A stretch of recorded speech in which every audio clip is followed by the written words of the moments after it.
2026-2027 ஆண்டின் திருத்திய நிதிநிலை அறிக்கையில் மற்றும் வேளாண் அறிக்கையிலும் நிதிநிலை அறிக்கையில் பேச வாய்ப்பளித்தமைக்கு பாட்டாளி மக்கள் கட்சி சார்பாக நன்றியை தெரிவித்துக் கொள்கின்றேன். முதற்கண் சேவை உரிமை சட்டம் அதை நிறைவேற்றக்கூடிய அந்த அறிவிப்புக்கு மனமார்ந்த வாழ்த்துக்களை தெரிவித்துக் கொள்கின்றேன். இந்த கோரிக்கையை தான் பாட்டாளி மக்கள் கட்சி 13 வருடங்களாக தொடர்ந்து குரல் கொடுத்து கொண்டிருக்கிறது. 21 மாநிலங்களில் இந்த சேவை உரிமை சட்டம் அமலில் இருக்கிறது. இந்த சேவை உரிமை சட்டம் வந்ததுன்னா பர்த் சர்டிபிகேட், டெத் சர்டிபிகேட், பட்டா, இந்த இபி, ரேஷன் கார்டு போன்றவையெல்லாம் எளிதில் மக்களுக்கு போய் சேரும். அதற்கு மனமார்ந்த வாழ்த்துக்களை தெரிவித்துக் கொள்கின்றோம். அதே போல இயற்கை விஞ்ஞானி பெரியவர் நம்மாழ்வார் அவர்கள் பெயரிலும், சேவை செம்மல் அஞ்சலை அம்மாள் அவர்கள் பெயரிலும் விருதுகள் வழங்கி கௌரவிப்பதை மனமார்ந்த வாழ்த்துக்களோடு வரவேற்கின்றோம். இயற்கை விஞ்ஞானி நம்மாழ்வார் பெயரில் இயற்கை வேளாண் பட்டய படிப்பு, டிப்ளமா படிப்பு சொல்லிக் கொடுக்கும் பல்கலைக்கழகத்திற்கு அவர் பெயர் அமைக்கப்படுவதாக அறிவித்திருப்பது மிகுந்த மகிழ்ச்சியை தருகிறது. மகளிர் விவசாயிகளுக்கு அவர்களை ஊக்குவிக்கும் விதமாக பல நல்ல திட்டங்களை அறிவித்திருக்கிறீர்கள். அதற்கும் வாழ்த்துக்களை தெரிவித்துக் கொண்டிருக்கிறோம். இருந்தாலும் இந்த நிதிநிலை அறிக்கையில் நாங்கள் தமிழகமே எதிர்பார்த்த அந்த தமிழக விவசாயிகளின் கூட்டுறவு கடன் மொத்தமாக தள்ளுபடி செய்யப்படும் என்ற அந்த அறிவிப்பு வராமல் இருந்தது மிகப்பெரிய ஏமாற்றத்தை கொடுக்கிறது. எங்களுக்கு அது ரொம்ப வருத்தம் அளிக்கக்கூடிய விஷயம். தமிழ்நாட்டுடைய மக்கள் தொகை பார்த்தீங்கன்னா ஒரு 8 கோடி பேர் இருக்கும். அதுல தமிழ்நாட்டில் விவசாயம் செய்யக்கூடியவர்கள் ஒரு 5 கோடி பேராவது இருப்பாங்க. அப்ப நிதிநிலை அறிக்கையில 4,72,580 கோடியை நிதிநிலை அறிக்கையில மாண்புமிகு நிதி அமைச்சர் அவர்கள் தாக்கல் செய்தார். ஆனா வேளாண் நிதிநிலை அறிக்கையில வேளாண் அக்ரிகல்ச்சருக்கு மட்டும் 14,000 கோடி தானா? 5 கோடி பேருக்கு வெறும் 14,000 கோடி தான் நீங்கள் தாக்கல் செய்திருக்கிறீர்களா?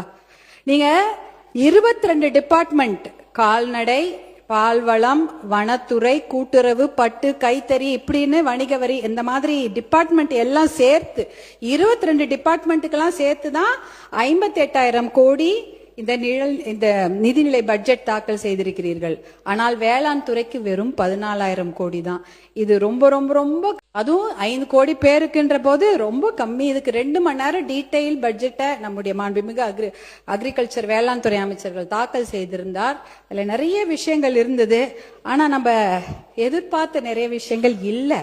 அதை தான் நம்ம சொல்லணும். இப்போ பாத்தீங்கன்னா நாங்கெல்லாம் ஒரு குடும்ப தலைவியாக இருக்கிறோம்னா நாங்க கூட தான் பட்ஜெட் போடுவோம். கஷ்டம் தான். வெறும் கையில முழம் போடுறது என்பது ரொம்ப ரொம்ப சிரமம் தான். வீட்டு வாடகையா, இபியா, ஹாஸ்பிட்டல் பில்லா, ஸ்கூல் ஃபீஸா, இல்ல இஎம்ஐ கட்டணுமா, ப்ரொவிஷன் வாங்கணுமா, தாய்மாமன் சீரை முதலமைச்சர் கொடுத்துருவாரு, அத்தை சீரு பாட்டி சீரு நம்ம தானே கொடுக்கணும். அப்பெல்லாம் என்ன பண்ணுவீங்க? எவ்வளவு வேலை இருக்கிறது. இதையெல்லாம் மனதில் வைத்துக்கொண்டு தான் ஒரு பட்ஜெட் ஒரு குடும்ப தலைவி போடுவாங்க. நீங்களும் அதை மாதிரிதான் மனசுல வைத்துக்கொண்டு இஎம்ஐக்கு 78,680 கோடி போட்டிருக்கிறீங்க.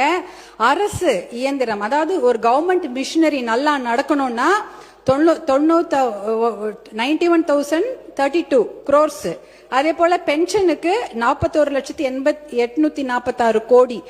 டோட்டலா பாத்தீங்கன்னா 1,32,878 கோடி ரூபாய்கள் நம்ம கவர்மெண்ட் மிஷினரி அரசு இயந்திரம் நல்லா நடக்கணும், மக்களுக்கு சேவை செய்யணுன்றதுக்காக கொடுத்திருக்கிறீங்க. மானியம் பாத்தீங்கன்னா 1,74,494 கோடி. இது என்ன பாத்தீங்கன்னா விவசாயத்துக்கு மட்டும் இலவச கரண்ட்ல, எல்லாத்துக்குமே வீடுகளுக்கு கூட ஒரு சில யூனிட் வந்து அது கொஞ்சம் மானிய விலையில தான் கொடுப்போம். சத்துணவு, அப்புறம் இந்த கேஸ் சிலிண்டர், வீடு, எல்லாத்துக்குமே மானியம் இருக்கிறது. விவசாயத்துக்கு மட்டும் இல்ல, மொத்தமாகவே மானியத்துக்கு 1,74,000 கோடி, 74,494 கோடி வழங்கி இருக்கிறீர்கள். இவ்வளவையும் வழங்கிட்டு விவசாயத்துக்கு 14,000 கோடி தான் கொடுத்திருக்கிறீங்க. அப்ப பெண்கள் பட்ஜெட் போடும்போது குழந்தைங்களுக்கு சாப்பாடு போடாம இருந்துருவாங்களா? சாப்பாடு போட்டு தான் ஆகணும். அப்ப அந்த சாப்பாடு போடுற அந்த விவசாயிக்கு பட்ஜெட் ஏன் இவ்வளவு கம்மியா போட்டீங்க? அதுதான் எங்களுடைய கேள்வி, வேற எதுவும் இல்ல. இந்த பட்ஜெட்ல மூலதன செலவுகளுக்கு 56,985 கோடி ஒதுக்கி இருக்கிறீர்கள். அது பாத்தீங்கன்னா இன்ஃப்ராஸ்ட்ரக்சர் டெவலப்மெண்ட், ரோடு, அப்புறம் ஹாஸ்பிட்டல், பிரிட்ஜ், ஸ்கூல், இதுக்கெல்லாம் நீங்க ஒதுக்கி இருக்கிறீங்க. ஆனா இதுல முக்கியமாக ஒதுக்க வேண்டியது என்னன்னு பாத்தீங்கன்னா கிட்டத்தட்ட நீர்ப்பாசன திட்டங்களுக்கு நிதியை அதிகமாக ஒதுக்கி இருக்க வேண்டும். இந்த நீர்ப்பாசன திட்டங்கள் பேரை மட்டும் படிச்சிடுறேன். காவிரி குண்டாறு இணைப்பு திட்டம், தர்மபுரி காவிரி உபர்நீர் திட்டம், அரியலூர் சோழர் பாசன திட்டம், காவிரி சரபங்கா திருமணி முத்தாறு கால்வாய் இணைப்பு திட்டம், நந்தன் கால்வாய் திட்டம் மற்றும் தென்பெண்ணை துறிஞ்சலாறு இணைப்பு திட்டம், பாலாற்றில் தடுப்பணைகள் பாசன திட்டம், பாண்டியாறு புன்னம்புழா திட்டம், அத்திக்கடவு அவிநாசி திட்டம் 2.0, மேட்டூர் அணை வலதுகரை கால்வாய் நீட்டிப்பு திட்டம், தோணிமடுவு பாசன திட்டம், படேத்தலாவ் ஏரி கால்வாய் திட்டம், பாலேகுழி ஏரி கால்வாய் திட்டம். இத்தனை திட்டங்கள் இருக்கிறது. இந்த திட்டங்களுக்கு, நீர்ப்பாசன திட்டங்களுக்கு அதிகப்படியான நிதியை மூலதன செலவுகளில் ஒதுக்கி இருக்க வேண்டும். அதாவது பாத்தீங்கன்னா தமிழ்நாட்டில் 950 மில்லிமீட்டர் மழை வருஷத்துக்கு பெய்யுது. இது போதுமான மழை தான். நம்மளுடைய south west monsoon, north east monsoon, தென்கிழக்கு வடமேற்கு அந்த மான்சூன்ல நமக்கு நல்ல மழை பெய்யுது. ஆனா அந்த மழை தண்ணி எல்லாம் கடல்ல வீணா கலந்துடுது. எப்படி பாத்தீங்கன்னா முன்னாடிலாம் தமிழ்நாட்டுல மழை ஒரு 50 நாட்களாவது பெய்யும். அப்ப நிலத்தடி நீர் வளம் பெறும், மீதியெல்லாம் கடலுக்கு போயிடும். ஆனா இப்ப 30 நாள்ல இந்த 2 மான்சூன்லயும் மழை பெஞ்சு மொத்தமா தண்ணிலாம் வேக வேகமா கடல்ல போயிடுது. அதனால இந்த இரிகேஷன் ஸ்கீம்ஸ்னா 2 விதமா இந்த தண்ணீரை நாம் சேமிக்க முடியும். இந்த மழை தண்ணியை 2 விதமா சேமிக்கலாம். ஒண்ணு பாத்தீங்கன்னா இந்த தடுப்பணைகள் கட்டலாம். பாலாறுல தடுப்பணைகள் கட்டலாம், காவிரி ஆறுல தடுப்பணைகள் கட்டலாம். அந்த காவிரிக்கு நான் சொன்னேன் 420 கிலோமீட்டர் ஓடுதுன்னு. 10 கிலோமீட்டருக்கு ஒரு தடுப்பணைகள் கட்டினால் கண்டிப்பாக இந்த தண்ணீரை கடல்ல போகாம நம்மளால சேமிக்க முடியும். நீங்க 420 கிலோமீட்டர்ல 10னா 42 தடுப்பணைகள் கட்டணும்னு கூட அவசியம் இல்லை. ஒரு 25-30 தடுப்பணைகள் கட்டினா கூட 20 டிஎம்சி தண்ணீரை நம்ம கடல்ல போகாம நம்மளே சேர்த்து வச்சிடலாம். அந்த 20 டிஎம்சி தண்ணீர் இருந்தா பாசன திட்டத்துக்கு உபயோகமாயிடும். தர்மபுரிக்கு 2 டிஎம்சி தண்ணி தான் தேவைப்படும், சேலத்துக்கு 5 டிஎம்சி தண்ணி. இப்படி இருந்தாலே இந்த மாவட்டங்கள் விவசாயம் செய்வதற்கு ஏதுவாக இருக்கும். அதாவது காவிரி ஆறு, பாலாறு, எல்லா ஆறுகள் கிட்டத்தட்ட நம்ம ஊர்ல 35 பெரிய ஆறுகள் இருக்கு. அதுல 10 கிலோமீட்டருக்கு ஒரு தடுப்பணை கட்டினால் கடலில் கலக்கும் நீரை நம்ம வேஸ்ட் பண்ணாம அதை நம்ம சேமித்தாலே நம்ம 100 டிஎம்சி தண்ணீர் வரைக்கும் நம்ம தமிழ்நாட்டிலே சேமித்து கொள்ளலாம். இதுக்கு அப்புறம் யாரையும் கேட்க தேவையில்லை. காவிரி யாருக்கா கர்நாடகா கிட்ட கையேந்த வேண்டியதில்லை, கேரளா கிட்ட இந்த புன்னம்புழா இந்த திட்டத்துங்களுக்காகவும் முல்லை பெரியாருக்கும் கையேந்த வேண்டியது கிடையாது. கிருஷ்ணா கோதாவரிக்காக நம்ம ஆந்திரா கிட்ட கையேந்த வேண்டிய கிடையாது. எல்லாமே நம்ம கிட்ட பெய்யற மழையை நம்ம தடுப்பணைகள் மூலம் சேமித்துக் கொள்ளலாம். இரண்டாவது வழியில் இதே தண்ணீரை சேமிக்க முடியும்.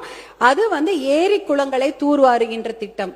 42,000 ஏரி இருந்தது, இன்னைக்கு 27,000 ஏரி தான் இருக்கிறது. அந்த 27,000 ஏரிகளை தூர்வாரினாலே இதுலயும் கிட்டத்தட்ட 100-150 டிஎம்சி தண்ணீரை தேக்கி வைக்க முடியும். இதுல அது கூட 10 அடி 20 அடி ஆழெல்லாம் தூர்வார தேவையில்லை. ஒரு மீட்டர், அதாவது இவ்வளவுதான் இருக்கும். 1 மீட்டர்னா இந்த 1 மீட்டருக்கு நீங்க தூர்வாரினாலே, ஏரி குளங்களை தூர்வாரினாலே அந்த தண்ணீரை இதை சேர்த்து வைத்து ஏரியில தண்ணி இருந்ததுன்னா அவங்க கிணத்துல ஆட்டோமேட்டிக்கா தண்ணி வந்துடும். விவசாயியோட கிணத்துல அந்த ஆட்டோமேட்டிக்கா தண்ணி வந்ததுன்னா விவசாயம் நல்லபடியா பண்ணுவாங்க. இந்த திட்டத்தின் மூலம் பாத்தீங்கன்னா 100 டிஎம்சி காவேரியில, பாலாறுல 15-20 டிஎம்சி, தென்பெண்ணை ஆறுல ஒரு 30 டிஎம்சி, தாமிரபரணியில 15 டிஎம்சி தண்ணீர், இப்படின்னு ஒரு 150 டிஎம்சி தண்ணீரை நம் தமிழ்நாட்டில் நாமே தேக்கி வைத்துக் கொள்ளலாம். இதுக்கப்புறம் யார்கிட்டையும் தண்ணிக்காக கேட்க வேண்டியதே இல்லை. கிரவுண்ட் ரீசார்ஜ் ஆயிடும், ஏரி குளங்கள்ல தண்ணி இருக்கும். ஆனால் இந்த திட்டங்கள் அந்த வேளாண் பட்ஜெட்ல இருக்கும் என்று நான் எதிர்பார்த்தேன். அந்த திட்டங்களுக்கான நிதி ஒதுக்கீடு ரொம்ப ரொம்ப கம்மியா இருந்தது. 1% தான் செய்ய முடியும். இந்த திட்டங்கள்ல நிதி ஒதுக்கீடு பண்ணிதான் 1% தான் அந்த நிதி ஒதுக்கீடுக்கு அந்த வேலைகளை செய்ய முடியும். அதே சமயம் இந்த சமயம் பாத்தீங்கன்னா கிரவுண்ட் ரீசார்ஜும் ஆகாது. ஏரி பாசனம் இல்ல, ஆற்று பாசனம் இல்ல, மழை தண்ணியும் வேகமா கடல்ல போயிடுது. எதை வச்சு விவசாயிகள் விவசாயம் செய்வாங்க? அவங்க நிலத்தடி நீரை நம்பித்தான் இருக்கிறார்கள். நிலத்தடி நீர் இப்ப எங்க போயிடுச்சு? கிட்டத்தட்ட 100 அடி 200 அடி 800 அடிலாம் சில ஊர்ல நிலத்தடி நீர் கீழே போயிடுச்சு. அவ்வளவு பெரிய பைப்பு போட்டாதான் நிலத்தடி நீரை உறிஞ்சி எடுத்து அவங்க பாசனம் செய்ய முடியும். அதற்காக தான் விவசாயிகள் இலவச மின்சார திட்டத்துக்கு பதிவு பண்ணிருக்கிறாங்க. கிட்டத்தட்ட 2 லட்சம் பேர் இலவச மின்சார திட்டத்துக்கு பதிவு பண்ணிருக்கிறாங்க. அதே சமயம் தட்கல் முறையில கிட்டத்தட்ட 65,000 பேர் பதிவு பண்ணிருக்கிறாங்க.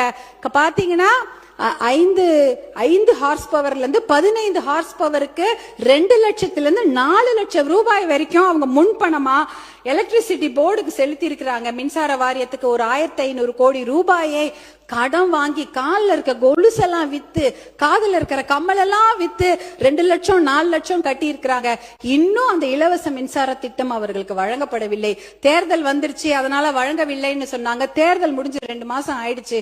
கண்டிப்பாக அந்த இலவச மின்சார திட்டத்தை பதிவு செய்த அந்த விவசாயிகளுக்கு வழங்குமாறு உங்களை அன்போடு கேட்டுக்கொள்கின்றேன். அதே சமயம் பாத்தீங்கன்னா நிறைய மானியங்களை அறிவித்திருக்கிறீர்கள், நான் பார்த்தேன். ஆனா இந்த மானியங்கள்லாம் பாத்தீங்கன்னா 1 ஏக்கர் 2 ஏக்கர் விவசாயிகளுக்கு தெரியவே தெரியாது. ஒரு 20-30 ஏக்கர் வைத்திருக்கிற விவசாயிகளுக்கு தான் இந்த மானியத்தை பற்றி நன்றாக தெரியும். அவங்க தான் ஒரு 2 வீலர் எடுத்துக்கிட்டு பைக் எடுத்துக்கிட்டு அவங்க நகர்ப்புறத்துக்கு போயிட்டு விஏஓ பிடிஓ எல்லாரையும் போய் பார்த்து அந்த மானியத்தெல்லாம் வாங்கிட்டு வருவாங்க. ஆனா இந்த 1 ஏக்கர் 2 ஏக்கர் எங்கேயோ குக்கிராமத்திலே மலைப்பகுதியில உட்கார்ந்துருப்பாங்க. அவங்களுக்கு இந்த மானியத்தை பத்தி தெரிய வாய்ப்பே இல்லை. யாரும் போய் அவங்களுக்கு எடுத்து சொல்லவும் மாட்டாங்க. அவங்க ஒரு பஸ் எடுத்துட்டு போயிட்டு அதை பத்தி தெரிஞ்சுக்கவும் மாட்டாங்க. ஏன்னா அந்த ஊருக்கெல்லாம் ஒரு பஸ் தான் வரும் காலையில. அவன் ஒரு வாட்டி அந்த விவசாயி அந்த பஸ் ஏறி போயிட்டு திருப்பி அவங்க 2 நாள் உழைப்பு வீணாயிடும். அந்த ஊருக்கெல்லாம் எனக்கு தெரிஞ்சு 108 ஆம்புலன்ஸா எப்ப கூப்பிட்டாலும் வரும். அதுவும் மருத்துவர் அன்புமணி அவர்கள் கொண்டு வந்த திட்டம் தான். இல்லைன்னா பஸ்ஸே கிடையாது, பாதி ஊருக்கு பஸ் வர்றது கிடையாது. நாங்க இந்த அக்ரிகல்ச்சர் பட்ஜெட் போடும்பொழுது ஒரு கூட்டத்தை நம்முடைய அரசாங்கம் கூட்டி இருந்தார்கள். 3 மாண்புமிகு அமைச்சர்கள் அங்க உட்கார்ந்து இருந்தாங்க. எங்களை போன்ற சட்டமன்ற உறுப்பினர்களும் பாராளுமன்ற உறுப்பினர்களும் அங்க உட்கார்ந்து சேலத்துல ஒரு கூட்டம் போட்டாங்க. அக்ரிகல்ச்சர் பட்ஜெட் போடுவதற்கு முன்னாடி ஒரு கலந்தாய்வு கூட்டம். எத்தனையோ விவசாயிகள் கலந்து கொண்டார்கள். அங்க விவசாயிகள் நிறைய குறைகளை சொன்னாங்க. அவங்க யாருமே அரசியல்வாதிகளாக எங்களை பற்றி எந்த குறையுமே சொல்லல. அரசு அதிகாரிகளே தான் அவர்கள் குறை சொன்னார்கள். ஏன்னா அந்த மானியம் அவங்களுக்கு ஒழுங்கா போய் சேரதே இல்லை என்ற குறையை அவங்க அரசு அதிகாரிகள் பேர் தான் அவங்க சொல்லிட்டு இருந்தாங்க. அதெல்லாம் நாம் களைய வேண்டும். ஏன்னா அந்த மானியங்கள்ல இருக்கக்கூடிய அந்த பணம் அவர்களுக்கு நல்லபடியாக போய் ரீச் ஆகுதா சேருதா என்பதை நாம கண்டிப்பாக அதை நம்ம பார்க்க வேண்டும். பேரவைத் தலைவர் அவர்களே, இதுதான் விவசாயத்துக்கு நாம் கொடுக்க வேண்டிய முக்கியத்துவம். அதற்கு ஒரு முதல் மரியாதை கொடுத்து பட்ஜெட் போட வேண்டும் என்று அன்போடு கேட்டுக்கொள்கின்றேன். அடுத்தது விவசாயம் எவ்வளவு முக்கியமோ அதே போல மனித வளம் ரொம்ப ரொம்ப முக்கியம். தமிழ்நாட்டை பொறுத்தவரை வேலை வாய்ப்புக்கான அறிவிப்புகள் நிறைய இருக்கும் என்று எதிர்பார்த்தோம். இப்ப பாத்தீங்கன்னா அண்ணல் அம்பேத்கர், அப்புறம் தந்தை பெரியார், சமூக நீதி போராளி மருத்துவர் ஐயா போன்றவர்கள்லாம் எத்தனையோ போராட்டங்களை சந்தித்து ஜெயிலுக்கெல்லாம் போயிட்டு எத்தனையோ சமூக நீதியை பெற்றுக் கொடுத்தார்கள். அதனால நிறைய பேர் நல்லா படிக்கிறாங்க. ஆனா அவங்களுக்கு எல்லாம் வேலை இல்லை. லட்சக்கணக்கான இளைஞர்கள் படித்து விட்டு வெளியில வருகிறாங்க. அவங்க எல்லாம் எதிர்பார்ப்பது அரசு வேலை தான். அரசு வேலையில பாத்தீங்கன்னா டிஎன்பிஎஸ்சி, டிஆர்பி அதாவது டீச்சர் ரெக்ரூட்மெண்ட் போர்டு இருக்கு, மெடிக்கல் ரெக்ரூட்மெண்ட் போர்டு இருக்கு, தமிழ்நாடு அரசு பணியாளர் தேர்வாணையம் இருக்கிறது, யூனிஃபார்ம்டு சர்வீஸ் எக்ஸாம் சீருடை பணியாளர் தேர்வாணையம் இத்தனை இருக்கிறது. இந்த எக்ஸாம்லாம் எத்தனையோ பேர் ஒரு 3000 போஸ்டுக்கு 30 லட்சம் பேர் எழுதுறாங்க. எழுதிட்டு என்னன்னா 10 வருஷமா அந்த எக்ஸாம் எழுதுறாங்க, பாஸ் பண்றாங்க, அப்புறமா உங்களுக்கு வேலை கிடைக்கிறது இல்ல. பாஸ் பண்ணிட்டு சர்டிபிகேட் வெரிஃபிகேஷன் போறாங்க, அப்புறமா உங்களுக்கு வேலை கிடைக்கிறது இல்ல. வேலை கிடைச்சாலும் பணி உயர்வு கிடைப்பதில்லை, பணி உயர்வு கிடைச்சாலும் ஓய்வூதியம் கிடைப்பதில்லை. இது மாதிரி எத்தனையோ குறைகள். அந்த பாத்தீங்கன்னா இந்த மருத்துவமா இருக்கட்டும், கல்வித்துறையா இருக்கட்டும், காவல்துறையா இருக்கட்டும், மின்சாரத்துறையா இருக்கட்டும், நகராட்சி, வனத்துறை எல்லாவற்றிலும் தேர்வு எழுதிவிட்டோ பணி நிலைப்பு இல்லாமையோ எத்தனையோ பேர் கஷ்டப்பட்டு கொண்டிருக்கிறார்கள். இதெல்லாம் பார்க்கும்போது அரசு வேலை என்பது அவர்களுக்கு காணல் நீராக தான் இருக்கிறது. அப்படிப்பட்ட அறிவிப்புகள் இந்த பட்ஜெட்ல இருக்கும் நாங்க எதிர்பார்த்தோம், அதுவுமே இல்ல. எத்தனையோ பேர் பாத்தீங்கன்னா நான் இந்த ஒரு அரசாணை மட்டும் நான் சொல்லிடுறேன் பேரவைத் தலைவர் அவர்களே. அரசாணை 152 ஜிஓ 152 பாத்தீங்கன்னா சென்னை மாநகராட்சி தவிர மிச்சம் இருக்கக்கூடிய 20 மாநகராட்சியில பணிகளே கிடையாது. அந்த பணிகளை எல்லாம் ஒப்பந்ததாருக்கு கொடுத்துடலாம் அப்படின்ற ஒரு ஜிஓ போட்டிருக்கிறாங்க. அதே போல ஜிஓ 139 479 பேரூராட்சிகளில் அவுட் சோர்சிங் மூலமா தான் பணி எடுக்க முடியும்னு ஒரு ஜிஓ இருக்கிறது. அதாவது துப்புரவு பணியாளர், ஓட்டுநர், வரி வசூலிப்பாளர், பாதுகாவலர்கள் என்ற நிரந்தர பணியிடங்கள்லாம் ஒரே இந்த ஜிஓலே ஒழிக்கப்பட்டுச்சு. 35,000 அரசு பணியிடங்கள் காலியாகி இன்னைக்கு 3,417 அரசு பணியிடங்கள் மட்டும்தான் இருக்குது. இதுலயே 12,000 வேலையும் இந்த இதுல ஒழிக்கப்பட்டுச்சு. கிட்டத்தட்ட 50,000 வேலை இந்த ஒரு 2 ஜிஓல போயிடுச்சு. அரசு வேலை, அரசு உயர்கல்வி நிறுவனங்கள், சுகாதாரத்துறை, ஊரக வளர்ச்சித்துறை, மின்சார வாரியம்ல டி பிரிவு பணியிடங்களும் அவுட் சோர்சிங் மூலமா தான் போகுது. அப்படின்னா அவுட் சோர்சிங்னா குத்தகை மூலமாக ஒரு மனிதவள நிறுவனங்களே அந்த வேலையை எடுத்து செய்யலாம். ஆனா அவங்களுக்கு அரசாங்கம் தான் அவங்களுக்கு பணி கொடுக்கறாங்க. அவங்க வேலை ஆட்களை அமர்த்தி அந்த வேலை வாங்கி கொள்ளலாம். இதுல பாத்தீங்கன்னா இந்த கான்ட்ராக்ட் ஒப்பந்த தொழிலாளர்கள் சந்திக்கும் இன்னல்கள் ஏராளம். பாத்தீங்கன்னா இதுல உழைப்பு சுரண்டப்படுகிறது, ஊதியம் சுரண்டப்படுகிறது, மனித உரிமை மீறல் இருக்கிறது, சமூக நீதி, இடஒதுக்கீடு இடமே கிடையாது. இந்த அவுட் சோர்சிங் முறையை கண்டிப்பாக ஒழித்து விட்டு, ஏன் தெரியுங்களா, 100 கோடி ரூபாவோ 150 கோடி ரூபாவோ அந்த நிறுவனங்களுக்கு கொடுத்தீங்கன்னா 12 கோடி ரூபாய் மட்டும்தான் அவங்க சம்பளமா கொடுக்குறாங்க. மிச்சம் 140 கோடி ரூபாய் என்ன ஃபினைல் வாங்குறதுக்கும் தொடப்பம் வாங்குறதுக்குமா யூஸ் பண்ணிக்கிறாங்க. அப்ப என்ன அது அட்மினிஸ்ட்ரேஷன் சார்ஜஸ் சொல்றாங்க. இதெல்லாம் ஒழிச்சிட்டாதான் இடஒதுக்கீடு பாதுகாக்கப்படும், மனித உரிமை மீறல நம்ம குறைக்கலாம். அதே போல நீங்க பாத்தீங்கன்னா அடுத்தது டெம்பரரி தற்காலிக பணியிடங்கள். அந்த தற்காலிக பணியிடங்கள்ல 5 வருஷம் பணியாற்றினா அவங்களுக்கு நிரந்தர பணியிடமாக ஆக்கி கொடுக்க வேண்டும். இன்னொரு சொல்யூஷன் இருக்கு. தனியார் நிறுவனங்கள்ல 80% உள்ளூர் இளைஞர்களுக்கு வேலை வாய்ப்பு கொடுக்க வேண்டும் என்ற ஒரு பாலிசி டிசிஷன் சட்டத்தை கொண்டு வந்தா கண்டிப்பாக அரசு வேலை இல்லைன்னு ஆயிப்போச்சு. அட்லீஸ்ட் தனியார் வேலையிலாவது அவங்களுக்கு ஒரு முன்னுரிமை கிடைக்கும். இந்த பாலிசி டிசிஷன் பாத்தீங்கன்னா ஆந்திரா, கர்நாடகா, குஜராத், மகாராஷ்டிரா, ஹரியானா எல்லாம் எடுத்திருக்கிறாங்க. அந்த பாலிசி டிசிஷனுக்கு எந்த ஒரு செலவுமே கிடையாது. ஒரு சட்டத்தை போட்டால் கண்டிப்பாக 80% இளைஞர்களுக்கு தனியார் நிறுவனங்களில் வேலை கிடைக்கும். இது ஒரு சொல்யூஷனாக நாங்க சொல்றோம். இத மாற்றம் அப்படின்னு சொல்லிட்டு தான் எல்லாருமே ஆட்சிக்கு வந்திருக்கிறாங்க. இப்படிப்பட்ட ஒரு மாற்றத்தை கொடுக்க வேண்டும் என்பதற்காக தான் 2004 மருத்துவர் அன்புமணி அவர்கள் சுகாதாரத்துறை அமைச்சராக பொறுப்பேற்ற போது நிறைய முன்னேற்றமான திட்டங்களை கொண்டு வந்திருக்கிறாரு. அவர் அதற்காக 4 இன்டர்நேஷனல் அவார்ட்லாம் வாங்கினாரு. ஒரு மாற்றத்தை கொடுக்க வேணும், சிஸ்டத்தை மாத்தணும்னா அது மிகப்பெரிய சிக்கல், மிகப்பெரிய போராட்டம் என்பது நான் கண்கூடாக பார்த்திருக்கிறேன். மிகப்பெரிய ஒரு டொபாக்கோ மாஃபியாவை எதிர்த்து தான் அவர் போராடினாரு. அதற்காக அவருக்கு விருதுகள்லாம் கிடைச்சது. ஸ்டாண்டிங் ஓவேஷன்ல அமெரிக்கால கொடுத்தாங்க. அதே போல யுனைடெட் நேஷன்ஸ்ல WHO அவார்டு 2 வாங்கியிருக்கிறார் மருத்துவர் அன்புமணி. எதற்காக? இந்த கிராமப்புற சுகாதார திட்டத்தை அறிமுகப்படுத்தி 108 ஆம்புலன்ஸ் போன்ற திட்டங்களை கொடுத்ததற்காக WHO உடைய அவார்டை அவங்க வாங்குறாங்க. டோனி பிளேர் அவர் இங்கிலாந்துடைய prime minister, Bill Gates, Bill Clinton அமெரிக்காவுடைய அதிபர், அதே போல கோய்சுமி சொல்லிட்டு ஜப்பானுடைய பிரதமர், கோஃபி அனன் என்ற யுனைடெட் நேஷன்ஸ் ஜெனரல், இவர்கள் வாங்கிய விருதை மருத்துவர் அன்புமணி இந்தியாவில் வாங்கியிருக்கிறாரு. Rotary International award for polio எராடிகேஷனுக்காக, போலியோ ஒழிப்பதற்காக இந்த சாதனைகள் எல்லாம் அவர் செய்ததற்காக அந்த இன்டர்நேஷனல் விருதை அவருக்கு டெல்லியில கொடுக்கறாங்க.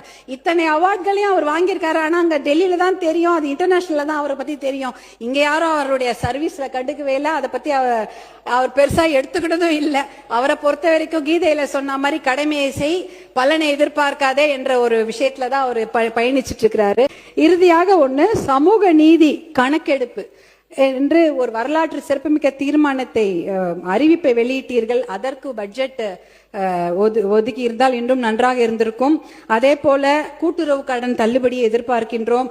இலவச மின்சாரத்திற்கு உடனடியாக எதிர்பார்த்திருக்கின்றோம். டாஸ்மாக் மதுக்கடைகளை படிப்படியாக மூடி பெண்களுடைய மகிழ்ச்சிக்கும் பாதுகாப்பையும் உறுதி செய்ய வேண்டும். அதற்கான அறிவிப்புகளையும் எதிர்பார்த்து கொண்டிருக்கின்றோம். ஆல்டர்னேட் ரெவென்யூ பற்றிய முழு திட்டங்கள் வேண்டும். அவுட் சோர்சிங் முறை முற்றிலுமாக ஒழிக்கப்பட வேண்டும். தற்காலிக பணி செய்பவர்களுக்கு அது நிரந்தர பணியிடமாக ஆக்கி கொடுக்க வேண்டும். தனியார் நிறுவனங்களில் அந்த இளைஞர்களுக்கு 80% வேலை வாய்ப்பை உறுதி செய்ய வேண்டும். இதெல்லாம் தான் என்னுடைய கோரிக்கை. முக்கியமான கோரிக்கை காவிரி தர்மபுரி உபநீர் திட்டத்தை தயவு செய்து மறந்து விடாதீர்கள். அது என்னுடைய முக்கியமான கோரிக்கை. நான் வேற